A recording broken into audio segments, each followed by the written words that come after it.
Good evening, folks, and welcome back, everybody. I'm TS, and this is the Colorcast, up and running now for March the 7th, 1995, with Dr. Jack Kevorkian, who's back in the news, and one of our better actors, John Lithgow, is on the program tonight. You know, last night here we had a caller to call in here from Gary, Indiana. Remember? Yes. The legendary caller from Gary, Indiana, who alluded to the fact that I work a 5-hour week here. Please believe me, putting this thing together is like starting with a blank piece of paper every afternoon, and it continues until 11:30, 12 o'clock at night. And as a matter of fact, the least demanding of what I do is this hour with all of you here late nights on CBS radio and television. By the way, welcome to all of our radio listeners around the country. Most of the time I spend doing promotional work, taping promos for CBS, doing interviews for the press, public service announcements, answering your correspondence, that sort of thing. And as a matter of fact, the last time to New York, I made some promotional announcements for CBS at Black Rock there on 52nd Street. I went into a studio on about the 20th floor, and there was a, great crew there, a cameraman and a sound man and a fellow to run the teleprompter because they had some copy for me to read. And way in the back of the room is this man representing the CBS television network. Very nice man. So they give me the copy, and I go through it a little bit and kind of rehearse it. And we put it on videotape, and I thought to myself, I really did a great read, where I lean in at the important part and try to make eye contact with the camera. And even when I finished, the camera guy said, man, he says, that was a great read. I said, thank you very much. And from the back of the room, the CBS guy says, we will have to do that again. I said, excuse me? He said, we'll have to do that again. I said, why? He said, when you leaned in, you covered up part of the CBS eye on the back wall.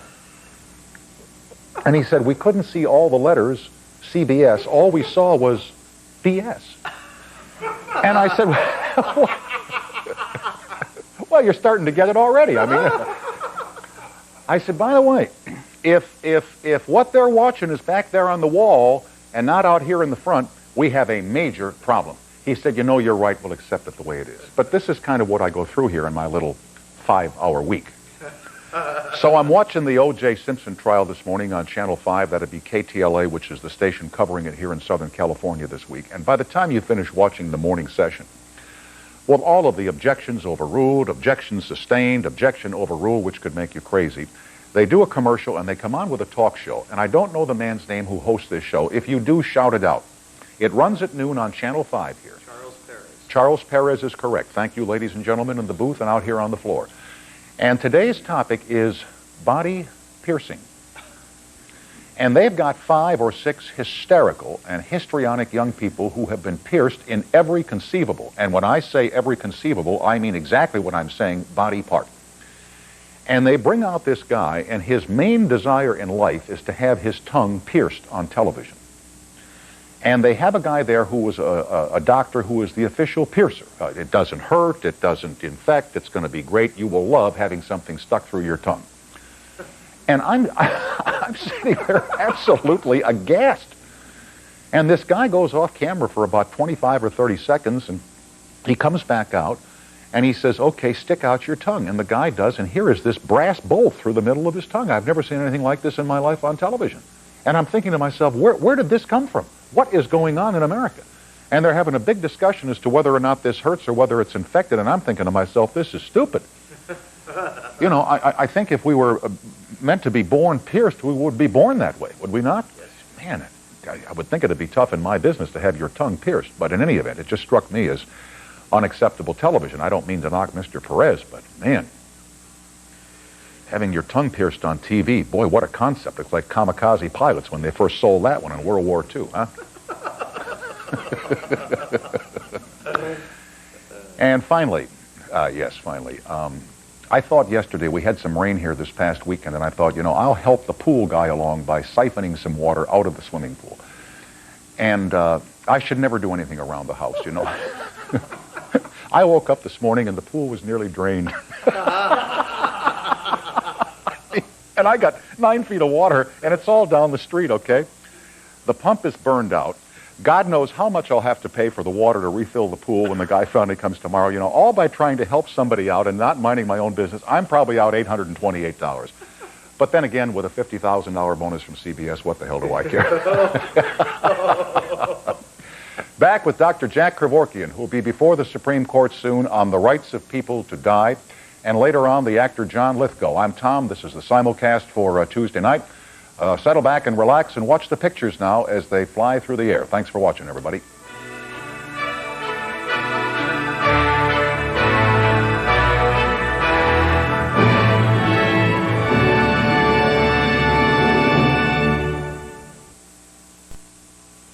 More news today involving Dr. Jack Kevorkian. He now says he is ready and willing to help more people die as he attempts to take his case all the way to the Supreme Court of the United States. What he's trying to do here is overturn Michigan's ban on assisted suicides. Dr. Jack Kevorkian and his ever-present attorney, Jeffrey Feiger, join us now from Detroit. Jack and Jeffrey, thanks for coming on and welcome to CBS. Thanks. And you don't Let me have ask you both, and I suppose, Counselor, this would be your answer, but Jack may have some ideas on this, on the difference between the presentation of this case as it was handled before the Supreme Court of Michigan and how it will be presented before the Supreme Court of the United States. I think the Supreme Court of the United States, hopefully, Tom, has a much more universal approach. Won't be considering so much stopping Dr. Jack Kevorkian, a provincial attitude, but it'll have a more universal view on the whole issue and the fact that it'll affect each and every one of us at some time in our lives, either ourselves or somebody in our family. Hopefully, they'll have that view. Let's assume for the point of conversation here that they will have a wider view than the Michigan Supreme Court. But Jack, what differences in style or presentation would you and Counselor Feiger have in presenting this case before the highest court of the land? Certainly you're expecting and hoping for a decision here different from the one you got in Michigan. Tom, it doesn't matter to me. I really don't care. The whole thing's irrelevant to me. I have no interest in it whatsoever. I don't care if they decide, if they take it, if they reject it. Doesn't matter to me at all. To me, this is something that doesn't belong in any court. I mean, what kind of a society would mandate the perpetuation of irremediable suffering?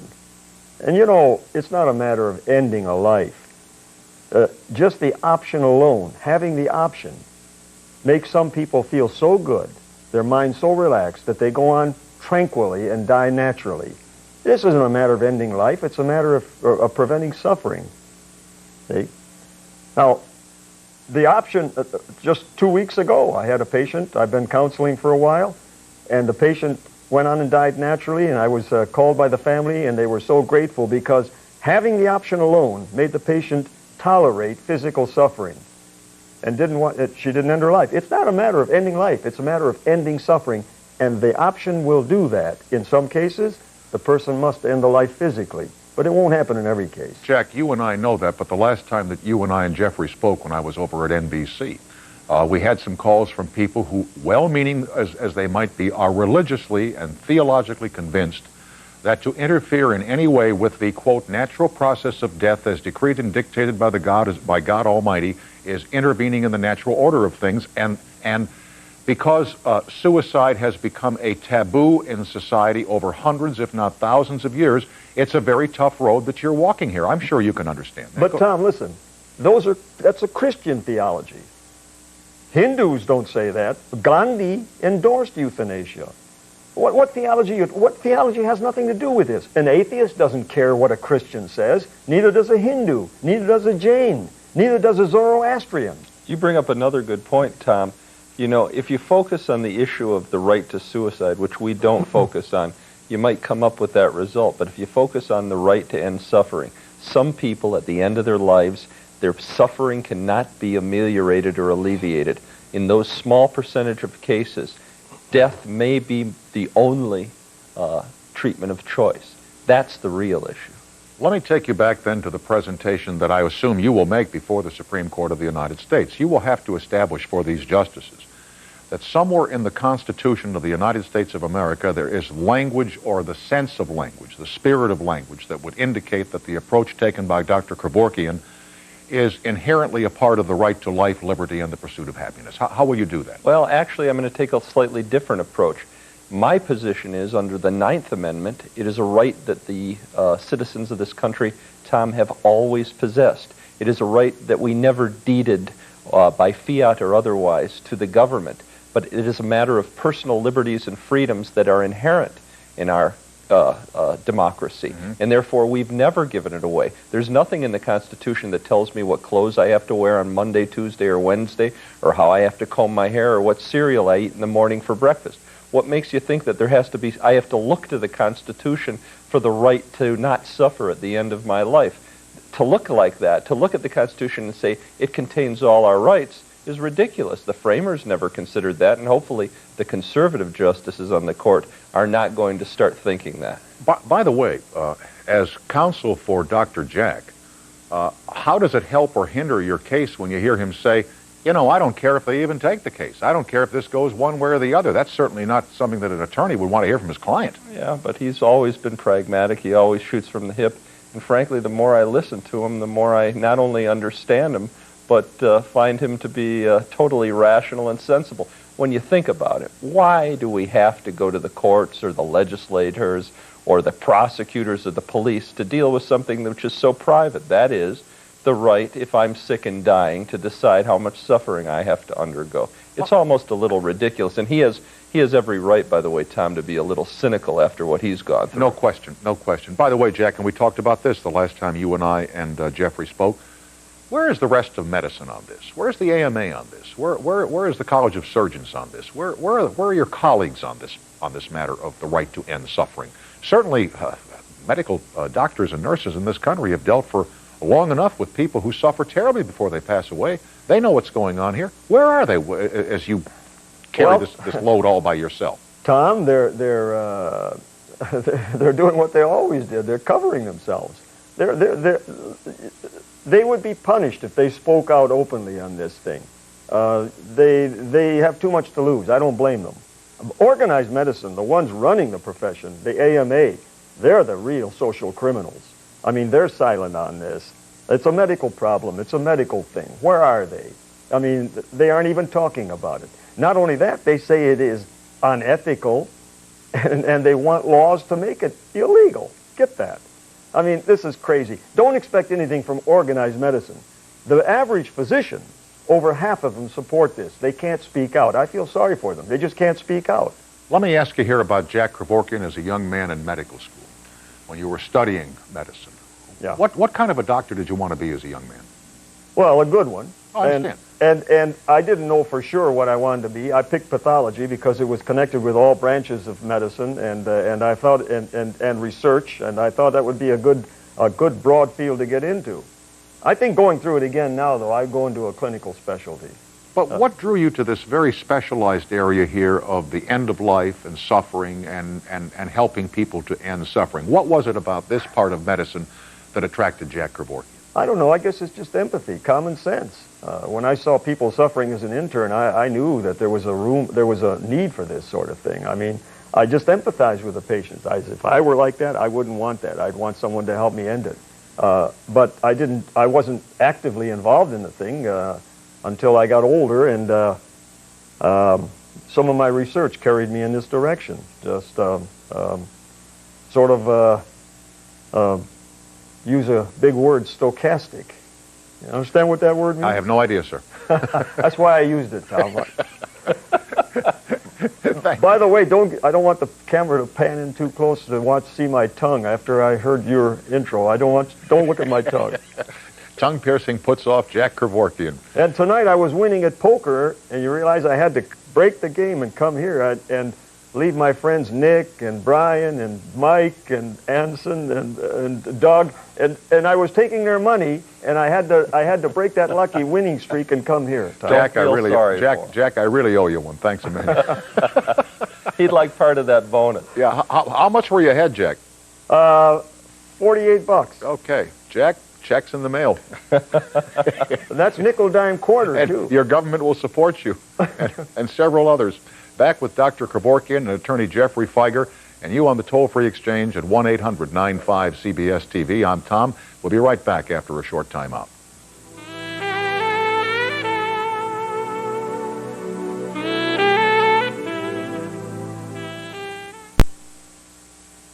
We are back with Dr. Jack Kevorkian and his attorney Jeffrey Feiger. They join us from Detroit. Here is Ann on the toll-free in Philadelphia. Hello. Good evening, Tom. Good evening, I love Ann. the show. Thank you. I've been trying to get through to you every night since you've been on, but I've really been trying to get through to Dr. Kevorkian. I was lucky enough to have my mother at home for the end. And our doctor, who is Catholic, as are we, said quality, comfort, and dignity. If the patient doesn't have that and wants to get out, they have the right to do so, and no government can say otherwise. I praise Dr. Kevorkian. I'd love to be able to help him, and he's right about the other doctors in the community. They cannot speak. In the case, Again, yes. In the case of your mother's final days and her illness that finally took her life, Yes. did you at any point consider morality or immorality of the advice given to you by your family doctor, comfort and dignity? None at all. However, I did have a visiting nurse. I can't hear you, Tom. No, I just asked if whether or not there was any moral dilemma for you in the counsel given to you by your doctor regarding if you don't have quality of life, if you don't have dignity, if you don't have comfort, you don't have life. No, because we already all our lives have believed in anesthesia. And you know, and that's, you know, doing that and euthanasia.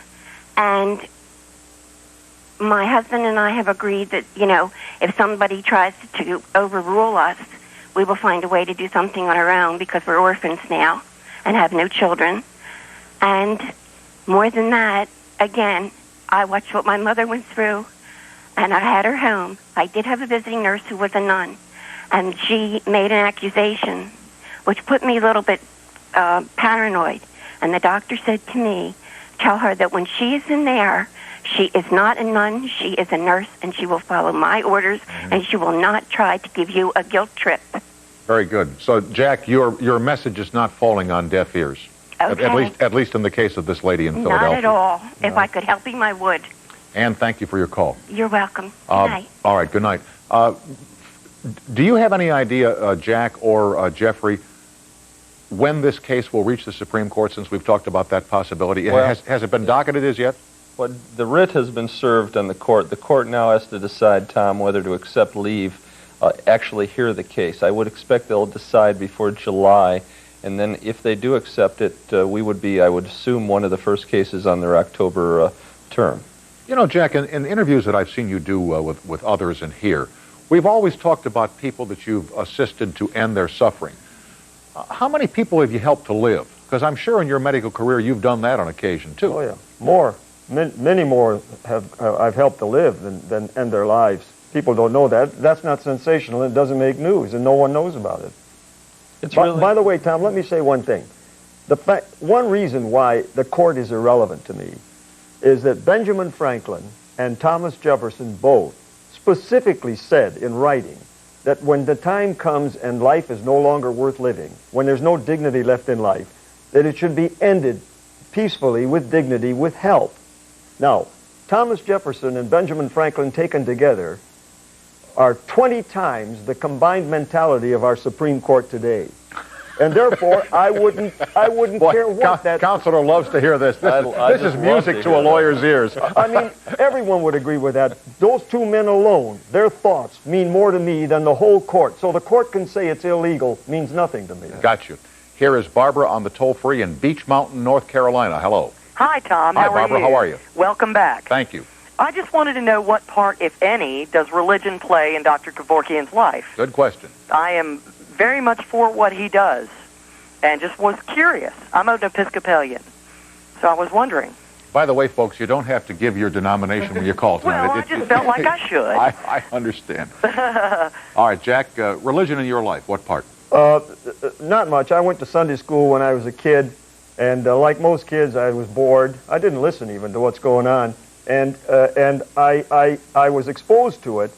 But I'm what you might call, I guess, an agnostic. I don't know what's right and what's wrong. I don't know. All I say is I don't know. I'm tolerant of any religion. If you're Jewish or Hindu or Buddhist, that's okay with me. But You can't foist a secular law on me because of that. And Barbara, you say you support what Dr. Kevorkian does. Oh, very much so. I'm glad you called. Very much so. The good Lord bless you, sir. All right, Thank thank you, ma'am, and the same to you. Thank you. You know, Jack, if you had never said, I helped this person to end suffering, I helped this person to die, I was there when this person ended his or her suffering, if you'd sought no publicity, you could continue this work if you did it on the scam.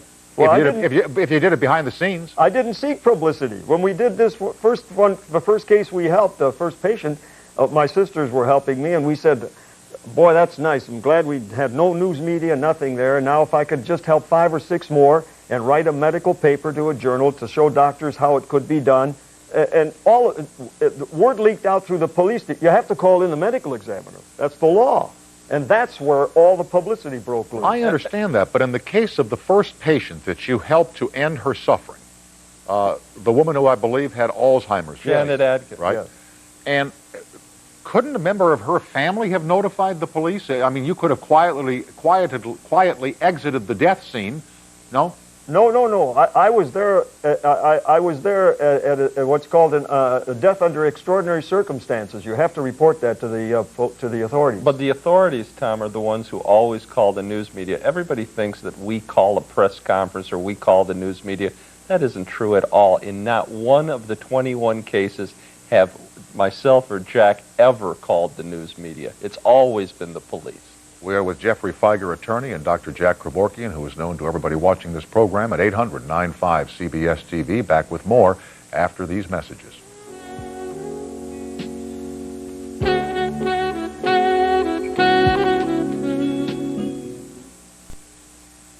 We are back with Dr. Jack Kevorkian and Jeffrey Feiger, his attorney. Here's Stephanie in Fond du Lac, Wisconsin. Hi. Hello. Hello. Hello, Tom and Dr. Kevorkian. How do you do? I'd like to know how you feel about somebody who is so far gone in their illness that they're not even able to ask for help. And how do you feel about that, and what do you think can be done for somebody who is at that point? You mean they're comatose? No, I'm talking specifically about ethanol toxicity. So far, in fact... Alcoholism? Well, yes. You mean drunk? No, not just drunk. I mean, so far gone that their liver is gone, their heart is gone. Oh, I see. Right. I see. I mean, they're so afraid of being in a hospital that they let it go that far. Well, why couldn't they ask for help? Well, the fear, I think, of being in a hospital, of being alone. Pardon me? Usually I talk to patients in their own home.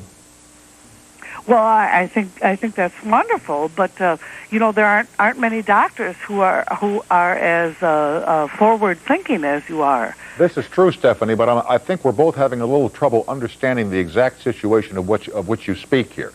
Are you speaking of a person who is mentally not capable of asking for help? No, I don't believe so. I don't believe it has anything to do with... Is this a real person you're talking about? Oh, yes. And what seems to be the problem? The fear of asking for help because of being institutionalized. Oh. And where is the person now? Home or in the hospital? Well, they're dead now. Oh, they're dead. Right. I mean, it went so far they could not ask for help. They would not be institutionalized. I'm not sure I understand, Stephanie. Well, I'm asking Dr. Kevorkian how he feels about how that could be handled. Well, Okay. let me talk about that. There was a case, Marjorie Want's case, one of Jack's patients, in which she constantly requested Jack's help in the hospital. Well, they brought in psychiatrists to attempt to adjudicate her as mentally incompetent. Of course, they were unable to do so, but they attempted to commit her. And what happened to her in the meantime? Well, she went through the ringer, and I felt sorry for her. And that is a real danger. There are doctors out there who say, if you're suffering so much you actually want to die, you must be crazy. Yeah. Stephanie, I appreciate your call. I'm sorry I didn't understand it at first. No, that's fine. But thanks for joining us tonight. Dr. Kevorkian, I admire you. Thank you. Goodbye. Goodbye, Bye. Stephanie. Thanks. You know, Jack, people can do this by themselves. I interviewed a man one time named Derek Humphrey with the Hemlock Society who had a book out which I believe was called Final Exit. I mean, people, if they're looking for information, there are certainly places they can find information on how to help people end suffering. Is that not true? No. No. Everyone can't do it himself, Tom. That's too simplistic. If a person is quadriplegic, he can't do anything to help True. himself. And if a person's got cancer of the throat or cancer of the esophagus, or if a person's so debilitated they can't even swallow one pill, Tom, that's not true. There are some people who just can't do it themselves. In any event, gentlemen, I thank you for staying up late tonight there in Detroit and shedding further light on this ongoing story, which seems to have no definable ending. And hopefully the Supreme Court will help us all accomplish that in the not-too-distant future. Jack, it's always a pleasure to see you. I'm sorry about the poker game. By the way, Jack, do you ever come on without the lawyer? Oh, rarely. He was lamenting the fact that I wasn't Deborah Norville a few minutes ago. Jeffrey, always good to see you. Thank you again for helping us tonight go through a very thorny and sometimes sticky wicket. Thanks, gentlemen. Thanks. You're welcome. Back with John Lithgow, one of our better actors, as the color cast continues from Los Angeles and your house after these messages.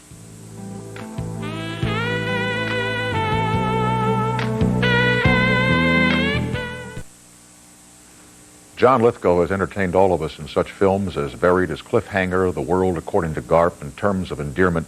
And on the Broadway stage, he wowed the critics with his performance in M. Butterfly, and I'm happy that John is with us here at CBS tonight. It is always a pleasure to see you. Yours is a theatrical family. Your dad was a man of the theater. That's right. In Ohio. Arthur Lithgow. He started a lot of Shakespeare festivals in Ohio, one of which is still going strong in Cleveland, the Great Lakes Theater Festival. I'm glad to hear you identify Cleveland, because in your biographies it says that your father moved and your family moved from New York State to Ohio, but they never said where in Ohio it was, and there are a lot of places in Ohio. Akron, Cleveland, Toledo, and my real hometown was Yellow Springs near Dayton. Now, from 1973 to 1982, as a young man, you did a different Broadway play every season. Mm-hmm. Why would you not stay with them for longer than one season? Well, none of them was quite successful enough to go longer than one season. I see. Also, you want to get on and do other things. I think the longest show I ever did of any kind was a comedy with Lynn Redgrave and George Rose called My Fat Friend. I did that for 11 months, and that's a long time. But good experience for an actor who wants to learn a variety of roles and to establish a range to do a different work every year on stage, live theater.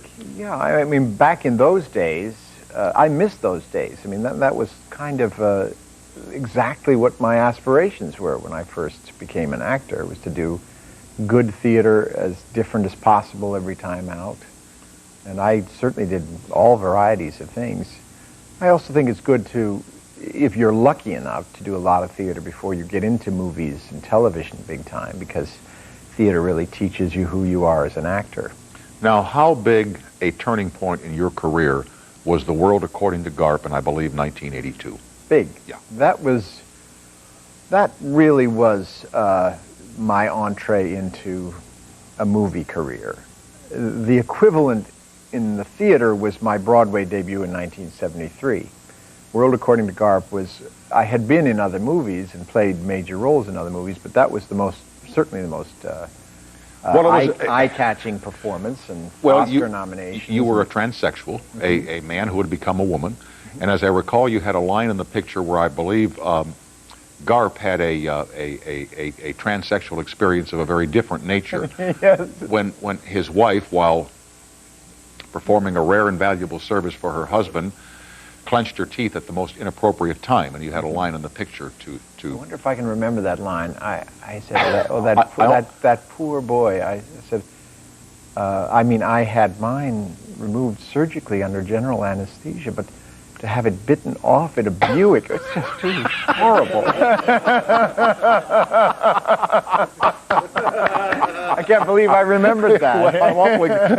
Well, I'm awfully glad you did. But I remember that line in that picture. I thought, how did that man ever do that? Well, if you read the book... And I did. I read the book long before knowing it ever would be a movie. And I remember thinking, when I heard they were making a movie, my first response was, how are they going to do that scene? Well, that line is what did it. Yeah, it sure is. And then who can forget you as the panic-stricken passenger in the motion picture The Twilight Zone?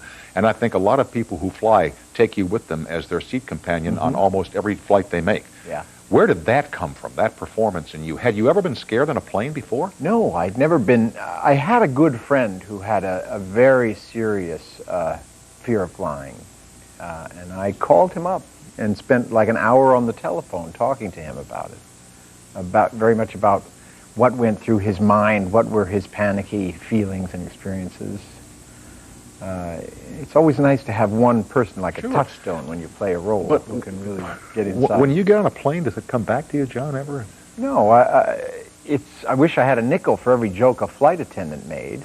You know, I'm very popular among them. What were they expecting to happen when they find you in the seat there? And then you were the other man in terms of endearment. Yes. Wonderful role. Very endearing role. Academy Award nomination. Yep. Number 2. Working with Deborah Winger and in one of the great American movies. Terrific picture. Shirley MacLaine, Jack Nicholson. Actually, I was hired at the last minute, in fact, hired to replace another actor who wasn't working out. And I worked all 5 days on that film. That's all. Yeah, every Oscar nomination should come that easy. I saw you in a picture with Stallone. And you know, I don't like to ask, how did they do it? Remember the scene where the girl is trying to get from the helicopter to the, no, she's trying to get from the cliff to the helicopter, and she falls. Mm-hmm. And you see her falling. How do they do that? I mean, she really doesn't go down a 4,000-foot chasm. Well, they just found an actress who was willing to do this, Tom. You'd be amazed what we're willing to do. That's something to do with bungee cords. I don't know. What a scene, though. And you watch those kinds of scenes, you think, oh, my God, she's going to fall. It's terrible. What amazes you about movies when you watch the technology of movies these days?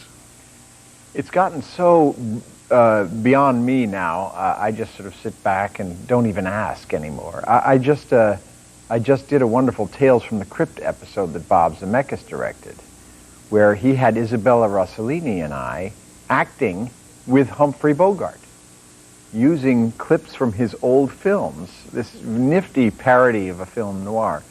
And Zemeckis and ILM, the special effects whiz kids up in Northern California. Yeah, the San Rafael. Yeah, they just pulled out all the stops, and in fact, they even billed Bogart first.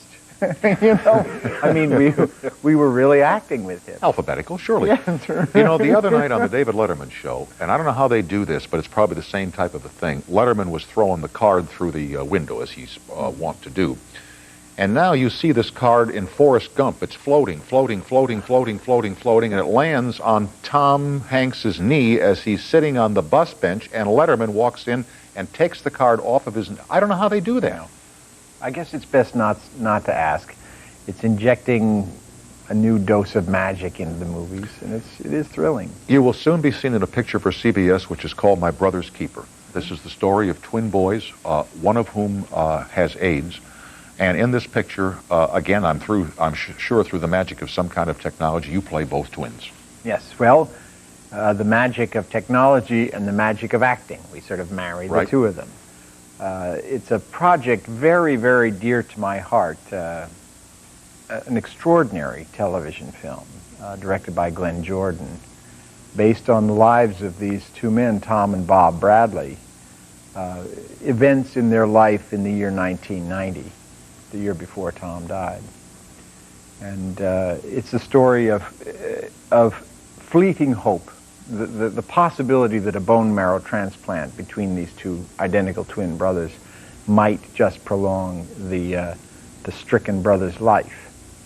Becomes a kind of legal battle because the insurance company refuses to pay for something so experimental. Mm-hmm. And these two gay men have to come out of the closet in a very conservative town that they teach school in order to shame the insurance company into... When you say two gay men, I'm guessing here that both twins are gay men. Yeah. And you did meet one of them. You met... Yes, I met Bob, who's the survivor. And they were both gay and both living in the closet, a very cautious existence, tremendously popular teachers. But they were terrified when this news came out that the community would turn against them. The wonderful thing about this story is the community did not. The community came to their defense and fought for them. I have just a little bit of My Brother's Keeper, which we'll show after the break here, in which I believe we see John as both Tom and Bob. We will continue with John and as many of you as time permits at 800-95-CBS-TV after these messages.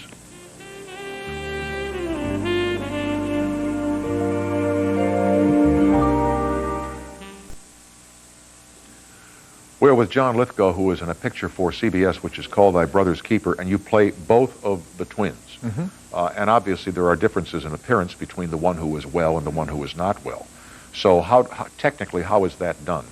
Well, it's not just the disease that makes them different. They are very different personalities. We wanted to create the kind of impression that identical twins give you. When you first meet them, you wonder, wait a minute, how am I going to distinguish them? Then bit by bit, you see their differences very clearly.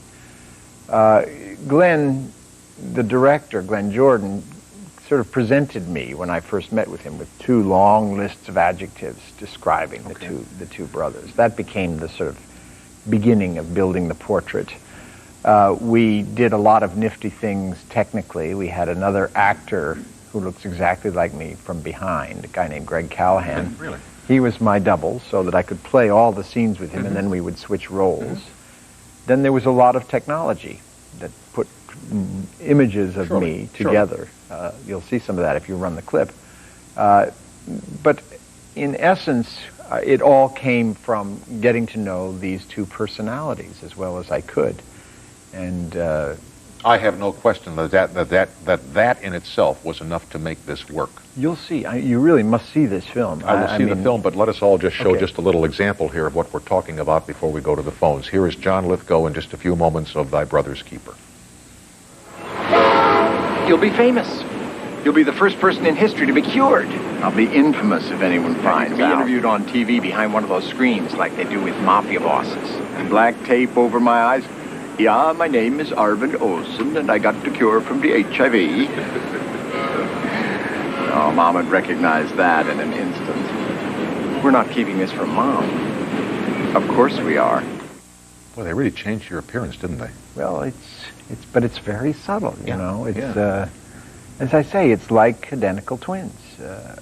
Once you get to know them, they're not identical at all. I know.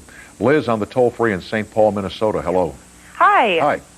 Hi. Listen, I was wondering, my question for John is, like in the movies Raising Cain and Ricochet, you played some pretty severe mental nut characters, and I just wanted to know, like, where did you get the motivation from to play a character like that? Well, Liz, it's Liz. That's correct. Right. I'm a character actor. In a way, I enjoy bizarre, very extreme characters. Going over the top. Going over the top. I mean, it's nice to come back down to earth for the next time out. But, I mean, I long ago figured out that human beings are capable of anything. People in real life do even more bizarre things than anything I've ever done on film. And in a way, bizarre human behavior is the stuff of great drama. I mean, it's the stuff that you can astonish people with and surprise people with.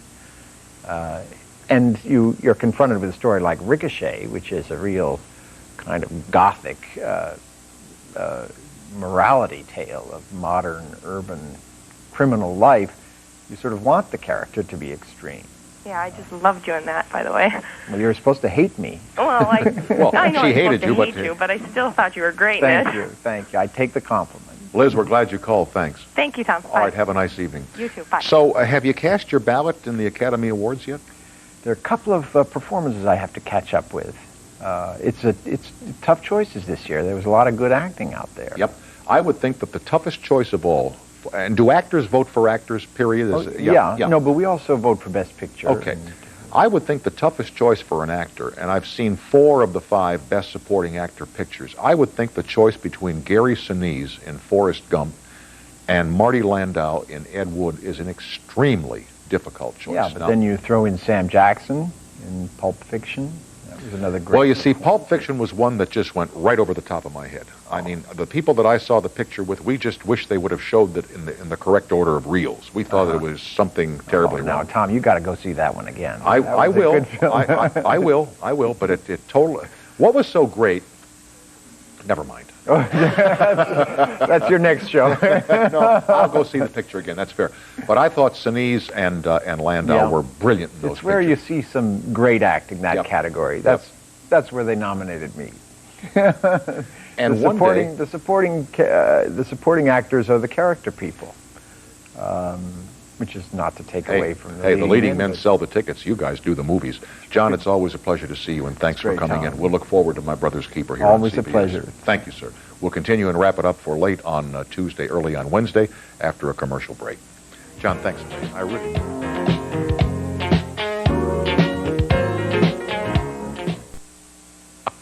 I'll tell you tomorrow. Stay tuned for Tom and Elliot on the radio at 800-890-9990. Drive safely on the way home. Thank you all for watching, and sleep tight, North America. Good night, everybody.